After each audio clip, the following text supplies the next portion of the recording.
to Big Mouth, and fancy seeing you here in Jew. A very welcome, my friends, and especially my enemies. Come in, sit down, no touching. I don't do the touching. Hello and welcome back to Big Mouth, and you can keep this conversation or any other conversation I ignite going on over on my Twitter at MoviesTVMad, my Vero at BigMouth1, and my Instagram, BigMouth111289. It's been a long time since my last video, and I've noticed that my subs have still stayed the same.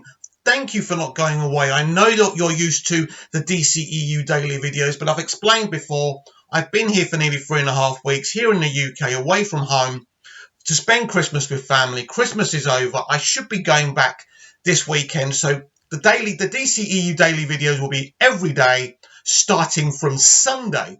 But I've got the place to myself, and I thought, instead of just doing a dceu daily video, I want to talk about what's going on within the dceu quite a lot at the moment. And also, I want to react to Doctor Who's Season 12 first 2 episodes, Spyfall Part 1 and 2. So that's what we're going to get here today.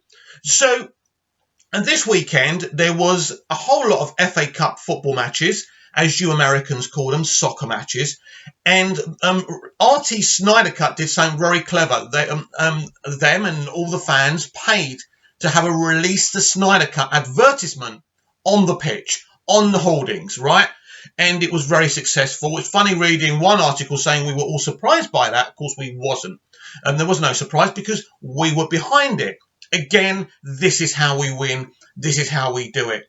Unfortunately, we're still at this civil war with each other. We still have some of my fellow Snyder fans still hoping by them talking negatively about Robert Pattinson and Matt Reeves, the Batman, that no one's going to see it.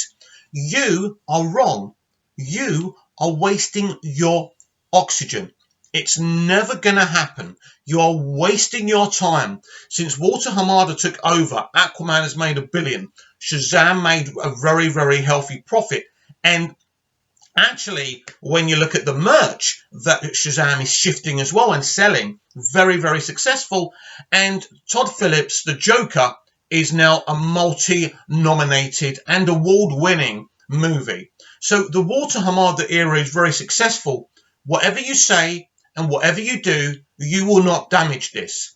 We are on now. We are a successful franchise now.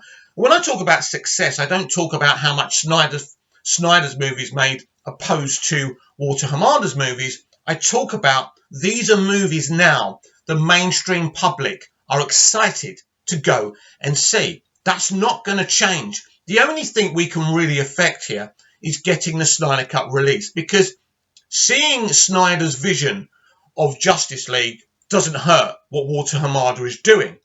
Now, again, I'm not going to make any predictions here, but I do think we have a chance of seeing this film, but we don't know. We don't know. And all we can do is keep on hashtagging, doing these great events like RT Snyder Cut initiated with the FA Cup game. That was just absolutely brilliant. But we've had some talk from future movies as well. Of course, the PR, the publicity for Birds of Prey and the fantabulous emancipation of one Harley Quinn has really set up now. It's really good. Looking forward to seeing that movie. We know that they started filming on the Batman, on Matt Reeves, the Batman. We've seen some shots of Robert Pattinson on a bike. Really excited for that movie. Always excited for a brand new Batman movie. And no matter how much I love BVS and MOS and the original DCEU, I am on point with the future as well as fighting for the Snyder Cut. I can do both. I don't have to stand there. There's been a lot of targeting of Patty Jenkins' Wonder Woman 1984, some shots of Wonder Woman holding a man's leg, running, and people criticising the colour palette. Again, you are wasting your oxygen. You are not going to destroy the DCEU by making these stupid comments. Warner Brothers are not going to say, oh, the Snyder fans are not happy. Oh, they're going to stop people from going, because you can't. You have no effect. We have no effect on the mainstream audience because they don't really have any respect for us. That's the truth. A lot of them don't like what Zack Snyder did. Now, I'm a fan of BVS and MOS, but I respect and understand as die-hard comic book fans and just mainstream moviegoers why they wouldn't accept what Snyder did. Now, I'm lucky enough to love mainstream comic book movies and mainstream movies as a whole and understand what Walter Hamada's trying to do. And as I've seen a kind of a really shortened down version of Wonder Woman 1984, a 90-minute version. I don't think it's the version we're going to see, by the way, but I liked what I saw, and I'm really excited for that movie. So this year's a big year. We got the DCEU girls, and it is the DCEU. They have spoken about Birds of Prey and what kind of film it's going to be, and it just looks like a self-contained film, a film that could be all in Harley's mind. I'm very, very excited about that. I'm also very excited that people are hashtagging release the David Ayer cut of Suicide Squad. Again, you know, we're fighting against a big studio here, a big organisation. So we've got to remember that as well. But never say never, never say die. Fight for both, hashtag both. Let's see what happens there. And the director, the director of the Flash movie has been speaking out, and he's been saying that this is going to be a very, very exciting film and a very emotional film. And I saw an article about this, and in the comments, as usual, yeah, I wonder how long he won't be directing this movie. Listen, again, you may hope for disaster within the DCEU. It's run very differently, no matter how much we love what Zack Snyder did in the original DCEU. It wasn't run properly because Warner Brothers and Christopher Nolan didn't set it up properly. It didn't have a head producer. It literally had a director who started Man of Steel. The narrative of Man of Steel isn't Zack Snyder's. The narrative of Man of Steel, this is what makes me laugh when everyone either credits Snyder or blames Snyder for Man of Steel. He didn't write the movie. He didn't write the story. It wasn't his narrative. So whether you credit him for it or blame him for it, you're both wrong. Because if you like Man of Steel, if you liked how it looked, then you credit Snyder. If you like the narrative and the story, you say, you go and find Christopher Nolan and David S. Goyer, and you give them a pat on the head and say, well done, I love that movie. Or, hey, Mr. Goyer, why did you put Superman in an impossible situation and make him kill Zod? I don't like Superman killing. If you're in that frame of mind, then you should blame him, not Snyder. Killing Zod, what happened in the film, had nothing to do with Snyder. Now, within BVS, you had Chris Terrio and David Goyer setting up that narrative, but I think Snyder had a lot more to do with the narrative of that film. And he definitely was part of developing the story for Justice League. We know that. So he was very much involved with that with Chris Terrio. And so that's the way I see, whether you like it or not. But the point is that there is a future now for the DCEU. Looking like without Zack Snyder, I do expect J.J. Abrams' Superman movie to be announced very, very, very soon. Now, the question there is it a continuation of Man of Steel? Henry Cavill's still publicly coming out and saying that's what he wants. He wants a direct sequel to Man of Steel, but he also wants to embrace the comics. Again, this shouldn't be an echo chamber. Our fandom, the Snyderverse, shouldn't be an echo chamber. We should want to see Man of Steel to be a kind, maybe to be a continuation of what Snyder, Goyer and Nolan set up, but to go in a direction to tell us, or, to continue the threads of the first Man of Steel. And that's what Henry wants as well. He seems very confident that he will play Superman again. I believe he'll play Superman, first of all, in Black Adam. I also believe he's going to cameo in Shazam 2. I think they set his availability up for that film because they had the S thing. We didn't see him. So I will predict that Cavill will be in Shazam 2, but the first film we'll see is Black Adam, and I think he'll be in that as well. I think that's definite. They have the same agents. It's easy to set up, and Henry's going to be ready. And I know Henry is going to be filming The Witcher Season 2 as well. But these things, Christian Bale's making other movies and making a Batman trilogy. And a bit unconnected, I heard some very sad news. Christian Bale is going to be in Thor Love and Thunder. As a DC fan, as a fan of the Dark Knight trilogy, I'm very sad that a critically acclaimed actor like that, who's played so many roles, is going to dumb himself down and water himself down in an MCU movie. Now, he's in talks right now, so those talks could break down. We can only cross our fingers. But I know, it's irrational. It's up to Christian Bale if he wants to be in Thor Love and Thunder. I get that. But it's still really, really disappointing. So I am absolutely excited for the future of the DCEU and the plans that Walter Hamada is putting into place. Very excited, by the way. And I can't wait for those movies to be released. I can't wait to see the on-set vids and pictures. So a very, very exciting time. So if you're only here to watch the DCEU part of the video, you're going to have to go now, because now I'm going to talk about Doctor Who. And as I say, we will be back with the DCEU daily every day, starting this Sunday. So now here's my reaction to Doctor Who Season 12, Spyfall, episodes 1 and 2. Now, I've gone on record saying that I actually really enjoyed episodes 1 to 3 of Season 11. Jodie Whittaker being the Doctor has taken some getting used to. I didn't embrace her in the first year, but I didn't embrace David Tennant until the end of Season 3, after literally his second full season. I never embraced Peter Capaldi, even though I respect him as the Doctor and love him as the actor. He never became my Doctor. And it's the same with Matt Smith. I never fell in love with Matt Smith until the Christmas special, The Snowman. I thoroughly enjoyed Spyfall, I thoroughly enjoyed Spyfall episodes 1 and 2. I thought they were really brilliant, really brilliant. And I absolutely loved the first episode. I loved the reveal of the Master. I think he's a great Master. I'm not saying he's better than the others, but I'm enjoying him. We're gonna see him again. I expect him to see him in the double series finale.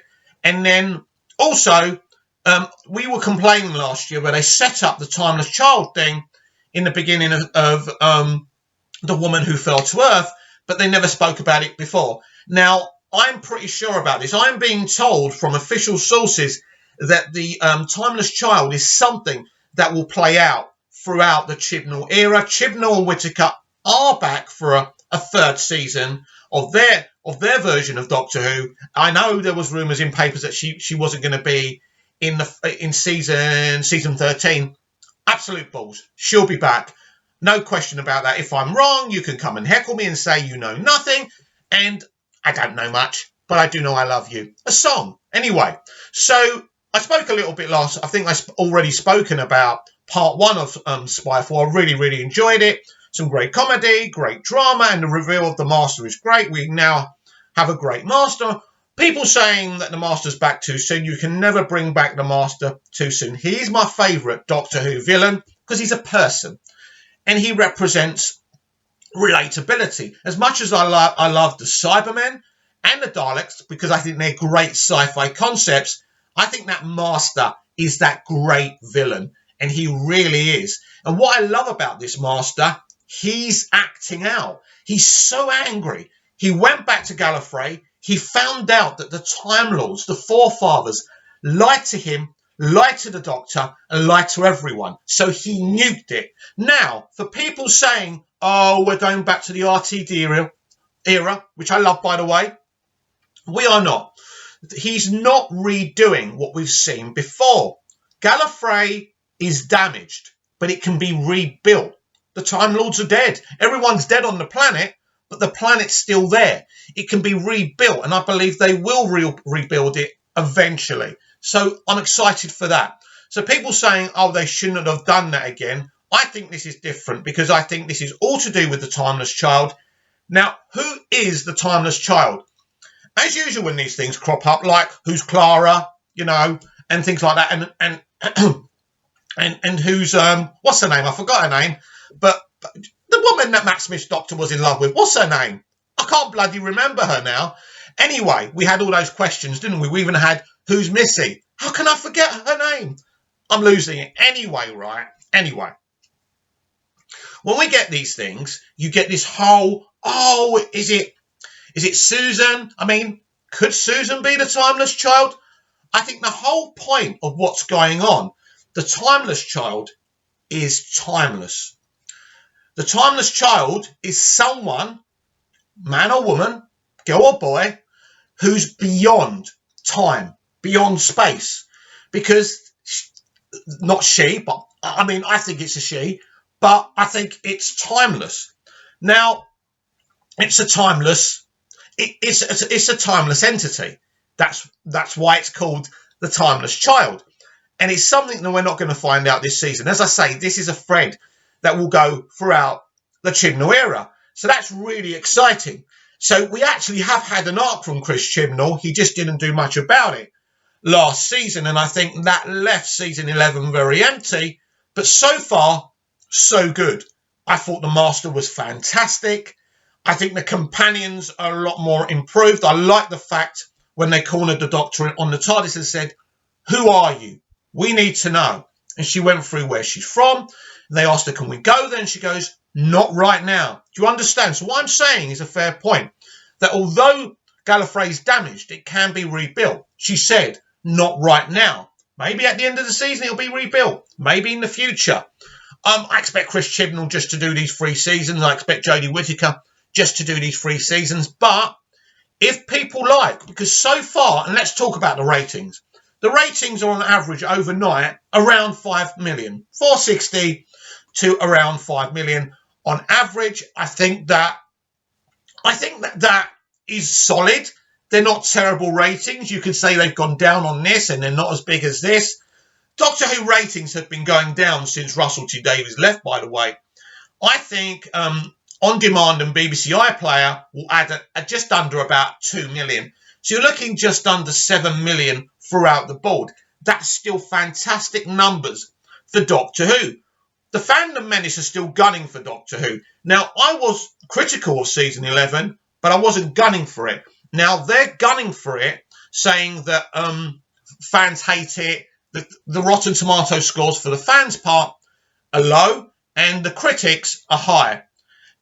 Rotten Tomatoes is a damaged site. You can't trust anything that comes from Rotten Tomatoes. I don't trust the fan scores, and I don't trust the top critic scores. So that's something that the fandom menace can ride on and think that they've got something here. But this is the facts. The fact, as someone who's loved Doctor Who for so many years, I watched those first 2 episodes, and they were absolutely fantastic. Yes, there was some virtue signalling. Jodie's Doctor saying, she's upgraded to a woman. It's a step up. Stephen Fry's shock to the Doctor being female. These are things that Chris Chibnall put in there that he didn't need to put in there. But as I say, it's like a big zit on your face. You just have to squeeze it until it goes, or you just have to ignore it.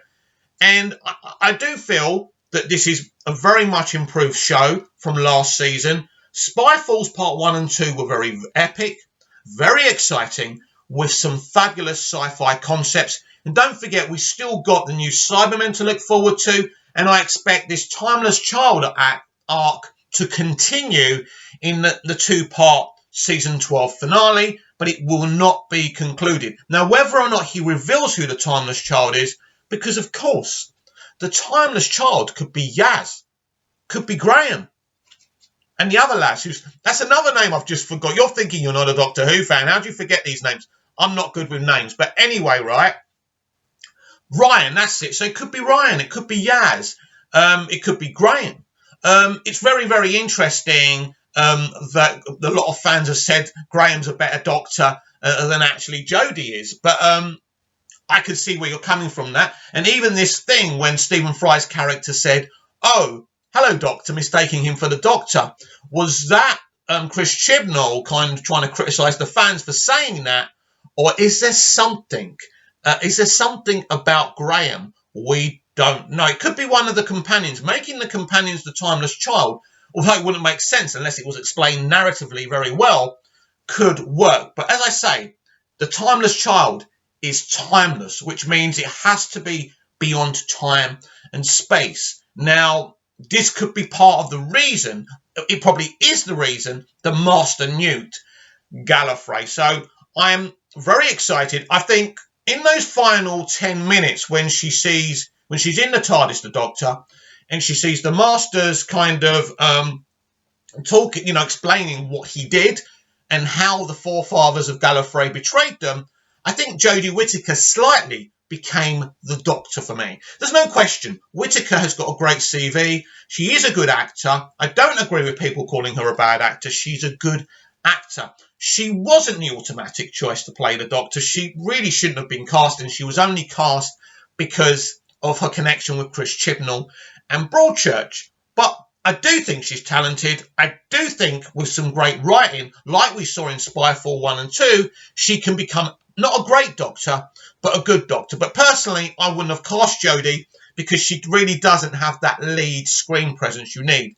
There were so many, if you wanted to cast a female, there were so many people who would have fit the bill better to play the Doctor. That doesn't say I don't respect Jodie or I don't respect her as an artist. I just think there are other women they could have cast. But I want your comments down below. Videos back up, of course, from Sunday, the DCEU Daily. Don't forget about that.